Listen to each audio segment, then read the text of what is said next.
Just like Indiana Jones, that holy grail of your savings, that 401k that you have saved up, has some pitfalls and traps attached to it that you need to know about. Hey there, welcome back to my channel. People often want to know when they can tap into the money that they have saved up, that 401k nest egg that they've saved over the years.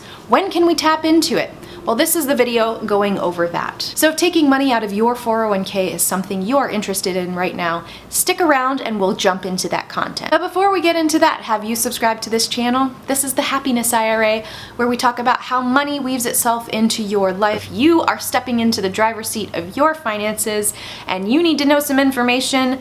This is the channel for you. So hit that subscribe button. The first thing you need to know is that every 401k plan is unique. So I'm going to be talking in general principles today, but you'll want to reference what's called a summary plan description, an SPD for short. And that document, it should be found on your online access to your 401k. That document is going to tell whether or not you're actually able to do the things that I'm mentioning. The second thing we should talk about here is that I am referencing a pre-tax 401k. So we're not talking about Roth 401ks here, especially when it comes to the tax implications. All right, now that we've got all of our assumptions out of the way, let's dive on in. Typically, for someone to be able to take money from a 401k, they have to have hit several qualifying events. So what are those qualifying events? Death, disability, separation from service, that means you are no longer working with that company. The company has terminated the plan or made some substantial changes to it, so termination of the plan. Your plan might also allow you to take a distribution if you have a hardship that you've bumped up against. You're unable to pay your mortgage, or you're facing eviction or foreclosure, you have storm damage, and the final one is in-service distributions, which are typically triggered by an age that you attain. Now, I'm not going to go too far into in-service distributions because I've made a video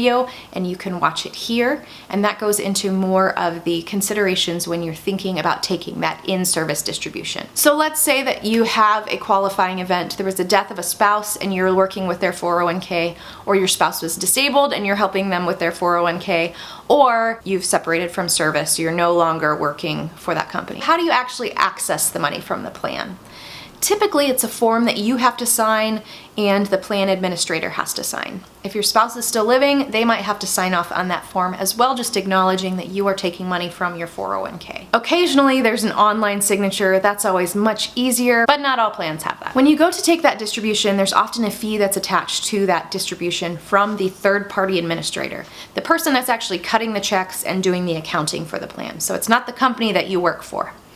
And that plan administrator typically charges a fee of $75 to $100 in order to send you that check. So what are the tax implications of the 401k? Because we are talking about a pre-tax 401k, all of the money that you take out will be taxable as ordinary income. And if you were under age 59 and a half, you may owe a 10% penalty. Make sure you know what the tax ramifications are of you taking money from this 401k. Consult with a financial advisor and your tax professional. All right, friends, that's all I have for today. Thank you so much for tuning in. I appreciate it as always. Are you considering taking money from your 401k?